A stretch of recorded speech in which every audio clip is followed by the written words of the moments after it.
প্রিয় দর্শক, কঠিন দুশ্চিন্তার মধ্যে থাকলে, কঠিন বিপদ আপদ মুসিবতের মধ্যে থাকলে এই মূল্যবান দোয়াটি সকাল বৈকাল ৩ বার করে পাঠ করুন। সকালে ৩ বার আর আসরের পর ৩ বার পাঠ করুন। ইনশাআল্লাহ দুশ্চিন্তা, টেনশন, হতাশ, বিপদ আপদ মুসিবত, পেরেশানি আল্লাহ পাক দূর করে দেবেন। বলুন সুবহানাল্লাহ। প্রিয় দর্শক, এই দোয়াটির মাধ্যমে আপনার মনের আশা আকাঙ্ক্ষা পূরণ হবে। আপনার হাজত প্রয়োজন ইনশাআল্লাহ পূরণ হয়ে যাবে এবং আল্লাহ পাক আপনার রোজগারে, আপনার রিজিকে বরকত দান করবেন। হালাল পদ্ধতিতে যে রোজগার আপনি করছেন, সেই রোজগারে আল্লাহ পাক এত বরকত দান করবেন, এত উন্নতি দান করবেন যে অল্প সময়ের মধ্যে আল্লাহ পাক আপনার জিন্দেগি হতে অভাব অনটনকে তিনি দূর করে দেবেন। বলুন সুবহানাল্লাহ। এবং এত দৌলত, এত ধন সম্পদ, এত টাকা পয়সা আল্লাহ পাক আপনাকে দান করবেন যে আল্লাহ সুবহানাহু তাআলা অল্প সময়ের মধ্যেই আপনাকে বড় মালদার বানিয়ে দেবেন ইনশাআল্লাহ। প্রিয় দর্শক, শুধু তাই নয়, এই মূল্যবান দোয়াটির মাধ্যমে আপনার জিন্দেগির সমস্ত গুনাহ রাশি মুছে যাবে। আল্লাহ পাক আপনার জিন্দেগির সমস্ত গুনাহ রাশিকে তিনি ক্ষমা করে দেবেন। বলুন সুবহানাল্লাহ। প্রিয় দর্শক, খুবই মূল্যবান এবং খুবই কার্যকর এই দোয়া। প্রিয় দর্শক, এই দোয়াটি বর্ণিত হয়েছে বুখারী শরীফ, মুসলিম শরীফ এবং একাধিক হাদিসের কিতাবের মধ্যে। এবং সেই হাদিসের মধ্যে বিশ্বনবী সাল্লাল্লাহু আলাইহি ওয়াসাল্লাম তিনি এইভাবে আমাদেরকে আদেশ দিয়েছেন, তোমরা যখনই কোনো কঠিন পরিস্থিতির সম্মুখীন হবে, কোনো বিপদের সম্মুখীন হবে, হাজত প্রয়োজনের সম্মুখীন হবে, যখন তোমরা দুশ্চিন্তা এবং টেনশনের সম্মুখীন হবে, তখন তোমরা এই মূল্যবান দোয়াটি পাঠ করবে। বিশ্বনবী বললেন, সেই সময় এই মূল্যবান দোয়াটি পাঠ করা তোমাদের জন্য উচিত। বলুন সুবহানাল্লাহ।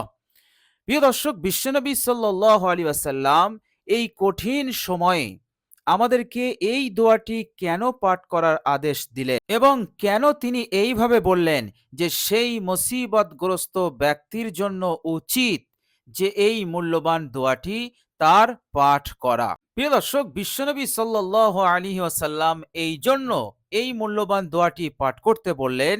পবিত্র কোরআনুল কারীমে আল্লাহ রাব্বুল আলামিন ইরশাদ করেছেন, বিসমিল্লাহির রহমানির রহিম, ওয়ালিল্লাহিল আসমাউল হুসনা ফাদউহু বিহা।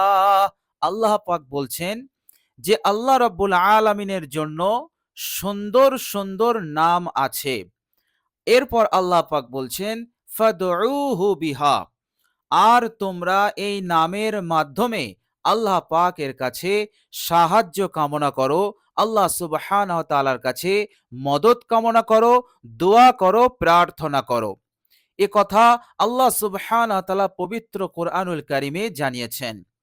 আল্লাহ রাব্বুল আলামিন বললেন যে আমার সুন্দর সুন্দর সিফাতি নাম আছে। কত নাম আছে এই বিষয়টা আমরা জানতে পারছি বুখারী শরীফের এক হাদিস থেকে। হযরত আবু হুরায়রা রাদিয়াল্লাহু তাআলা আনহু বলেছেন, তিনি বলছেন, ক্বালা রাসূলুল্লাহি সাল্লাল্লাহু আলাইহি ওয়াসাল্লাম, ইন্না লিল্লাহি তিসআতাও ওয়া তিসঈনা আসমান মিআতান ইল্লা ওয়াহিদান।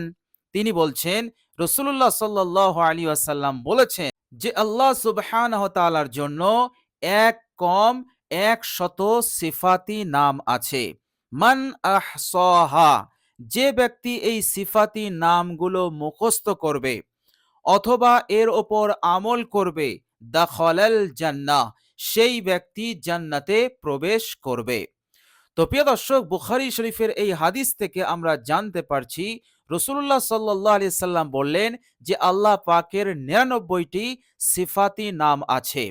আর আল্লাহ পাক পবিত্র কোরআনুল কারীমে বললেন, আমার এই সুন্দর সুন্দর নামের মাধ্যমে তোমরা আমার কাছে সাহায্য কামনা করো, আমার কাছে মদত চাও। তো বিশ্বনবী সাল্লাল্লাহু আলাইহি ওয়াসাল্লাম এই কঠিন পরিস্থিতিতে এই দোয়াটি আমাদেরকে এই জন্যই পড়তে বললেন, কেননা এই দোয়াটির মধ্যে আল্লাহ সুবহানাহু ওয়া তাআলার একাধিক সিফাতি নাম আছে, ৬টি সিফাতি নাম আছে এবং আল্লাহ শব্দ ৩ বার উল্লেখ আছে।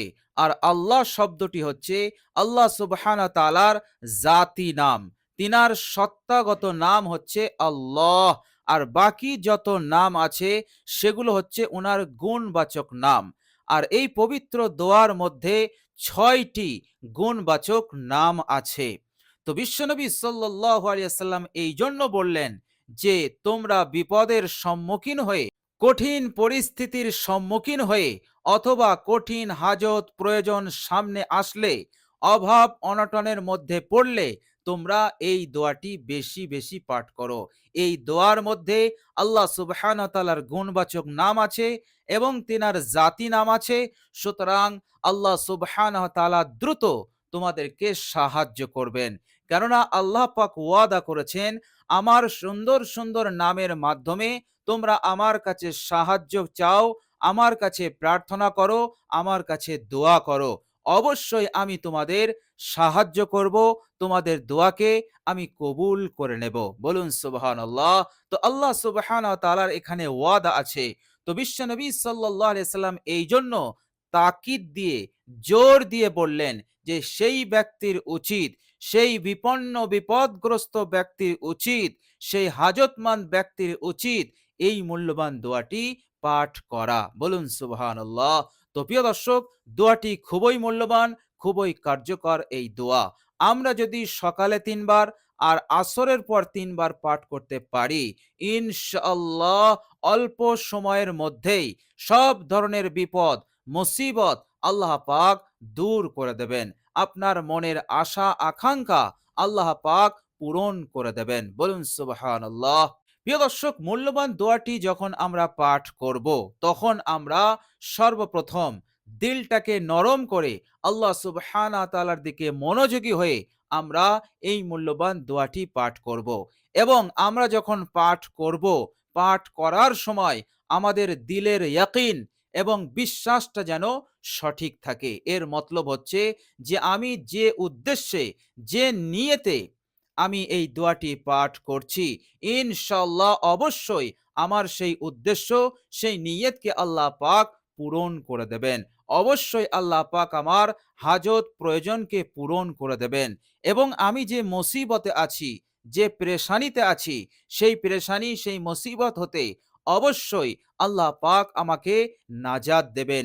এই রকম ইয়াকিন, বিশ্বাস যেন পড়ার সময় আমাদের অন্তরে থাকে। এ কথা আমি কেন বলছি? বিশ্বনবী সাল্লাল্লাহু আলাইহি ওয়াসাল্লাম তিনি এক হাদিস শরীফের মধ্যে বলেছেন, তিনি বলেছেন, উদউল্লাহ, তোমরা আল্লাহ পাকের কাছে দোয়া করো। তো বিশ্বনবী সাল্লাল্লাহু আলাইহি সাল্লাম উদউল্লাহ এই কথাটি বলার পর তিনি আরেকটি কথা বললেন, সেটা হচ্ছে ওয়া আনতুম মুকিনুনা বিল ইজাবাতি। আল্লাহর নবী বললেন যেন দোয়া করার সময় তোমাদের অন্তরে সেই দোয়া কবুল হওয়ার ইয়াকিন যেন থাকে। বিশ্বনবী সাল্লাল্লাহু আলাইহি সাল্লাম এই কথা তিনি কেন বললেন?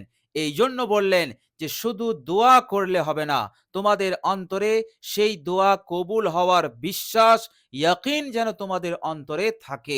এই জন্য উদউল্লাহ এই কথাটি বলার পর বিশ্বনবী সাল্লাল্লাহু আলাইহি সাল্লাম এই কথাটিও বলে দিলেন যে তোমাদের অন্তরে যেন দোয়া কবুল হওয়ার বিশ্বাস থাকে, নচেৎ তোমাদের দোয়া কবুল হবে না।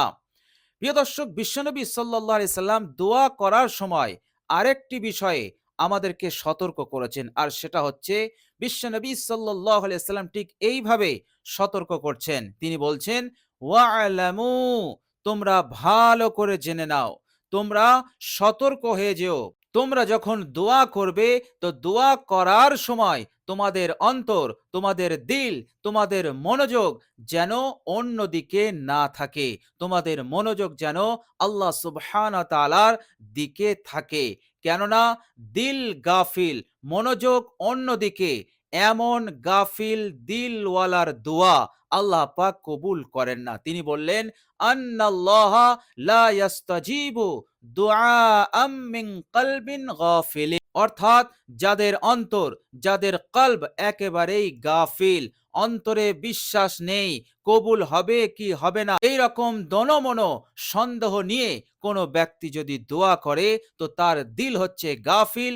এই রকম গাফিল দিলওয়ালার দোয়া আল্লাহ পাক কবুল করেন না।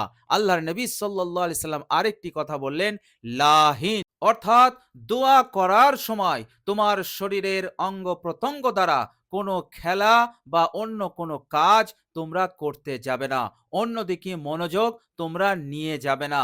মনোযোগ কেবলমাত্র আল্লাহ রাব্বুল আলামিনের দিকে থাকবে, একেবারে দিল নরম করে এবং দিলের ওপরে ইয়াকিন বিশ্বাস নিয়ে যে আমার দোয়া কবুল হবেই, এইভাবে তুমি দোয়াটি পাঠ করবে। প্রিয় দর্শক, তো বিশ্বনবী সাল্লাল্লাহু আলাইহি সাল্লাম এই পদ্ধতিতে আমাদেরকে দোয়াটি করতে বলেছেন। তো ইনশাআল্লাহ আমরা এই রকম ভাবে ইয়াকিন এবং বিশ্বাস নিয়ে আমরা দোয়াটি পাঠ করব ইনশাআল্লাহ। প্রিয় দর্শক, দোয়াটি হচ্ছে, লা ইলাহা ইল্লাল্লাহুল আজিমুল হালিম, লা ইলাহা ইল্লাল্লাহু রব্বুল আরশিল আজিম, লা ইলাহা ইল্লাল্লাহু রব্বুস সামাওয়াতি ওয়াল আরজি ওয়া রব্বুল আরশিল কারীম, লা ইলাহা ইল্লাল্লাহুল আজিমুল হালিম, লা ইলাহা ইল্লাল্লাহু রব্বুল আরশিল আজিম, লা ইলাহা ইল্লাল্লাহু রব্বুস সামাওয়াতি ওয়াল আরদি ওয়া রব্বুল আরশিল কারীম। তো প্রিয় দর্শক, এইভাবে করে আপনি এই মূল্যবান দোয়াটি ৩ বার সকালে পাঠ করবেন আর বিকালে ৩ বার পাঠ করবেন, অর্থাৎ আসরের পর। ইনশাআল্লাহ ইয়াকিন রাখুন, ভরসা রাখুন, আল্লাহ পাকের উপরে আস্থা রাখুন, বিশ্বনবী সাল্লাল্লাহু আলাইহি সাল্লামের কথার উপর ইয়াকিন রাখুন। অবশ্যই আপনি এর ফলাফল পাবেনই পাবেন, এর মধ্যে কোনো সন্দেহ নেই ইনশাআল্লাহ।